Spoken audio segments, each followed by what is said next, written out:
প্রিয় শিক্ষার্থীবৃন্দ, আসসালামু আলাইকুম। আমি মামুন, সর্বজনীন কল্যাণ পরিষদের পক্ষ থেকে তোমাদের স্বাগতম। আজকে আমি তোমাদের একটি ওয়ার্ড নিয়ে আলোচনা করব এবং এই ওয়ার্ড দিয়ে কিভাবে তোমরা বাক্য তৈরি করবো সেটা নিয়ে আমি ডিটেলস আলোচনা করব। সর্বপ্রথম আসি একটি ওয়ার্ড রাইট। রাইট অর্থ লেখা। আমি প্রেজেন্ট ইনডিফিনিট টেন্সে এর কিভাবে ব্যবহার করব? I write a letter. আমি একটি পত্র লিখি। I write a letter. Present continuous টেন্সটা কিভাবে করব? I am writing a letter. আমি একটি পত্র লিখতেছি। I am writing a letter. Present continuous tense. এখন আসবো present perfect tense.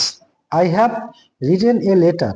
I have written a letter. আমি একটি পত্র লিখেছি। এরপর আমরা আসবো প্রেজেন্ট পারফেক্ট কন্টিনিউয়াস টেন্সে কিভাবে আমরা রাইট দিয়ে বাক্যটা গঠন করতে পারি। I have been writing a letter since at morning. I have been writing a letter since at morning. অর্থাৎ আমি সকাল হইতে একটি পত্র লিখিতেছি। সকলকে ধন্যবাদ।